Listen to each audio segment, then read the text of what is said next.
if I have 1,000 students and I curate a bunch of material, but they each need to spend an additional 5 hours on their own time to kind of piece it all together, that's 5,000 hours lost of productivity for the organization.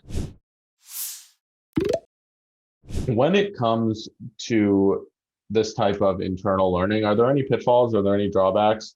Obviously, you've expanded on that by creating some YouTube content as well, quite a bit of it actually. What are your thoughts related to that? Yeah, there are a couple, and I'll just speak just generally in the industry here from what I've seen. I'd say probably in the last 3 to 5 years, because of the advance of so much online material, that there's kind of a movement towards curated training as opposed to building custom training in-house. 10, 20 years ago, everyone had their own internal training departments. I mean, even the one I was involved with, we would build all of the training in the house from A to Z. Now I'm seeing a lot of training go to, go watch the first 2 videos of this course on Coursera, and then go watch this YouTube video, and then do the assignment on Kaggle's chapter 3 of machine learning. And so they're seeing the I'll just say the cost savings of just using what's out there and trying to piece it together to meet their need. But the pitfall of that is that you may end up having a larger gap that needs to be filled by doing that than it would have taken for you to build some very custom and succinct training. I see that in the healthcare industry specifically. And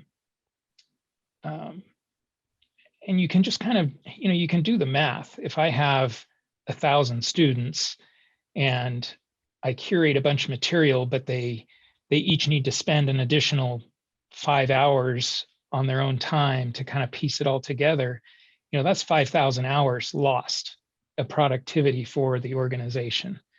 Whereas I could build something very succinct to healthcare, maybe in 100 or 200 hours, and they would go away being able to apply that immediately and not have to figure out the rest on their own. Which is kind of that, I'll call it the academia model. It's not a dig on academia by any means, but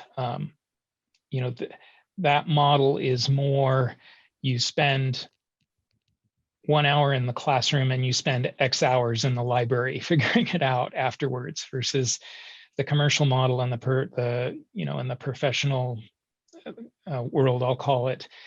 The people are going to come to you already busy and under a lot of stress and under a lot of deadlines, and their motivation is, look, I'm going to give you an hour of my time. I expect to be 2 hours more productive afterwards as a result of it. So, those are kind of the expectations going into it.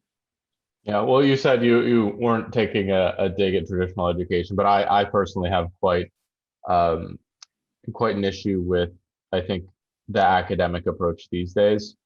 We focus so much on theory. You go to class and you're just kind of talked at for an hour, and then you're supposed to go figure out your homework at home on your own or whatever that might be.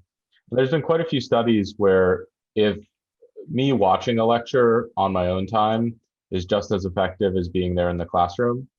But when I go to the classroom, if we just worked on problems or the areas that I had the most issue, I would learn so much more effectively, or people in general would learn a lot more effectively. So I think that to your point, there's a lot of wasted time in a true academic setting where things that are easy to do on your own, like watching lectures, are done in a backwards order. We're watching lectures when we should be working on problems, when the teacher is there who can actually help us with the issues that we're having.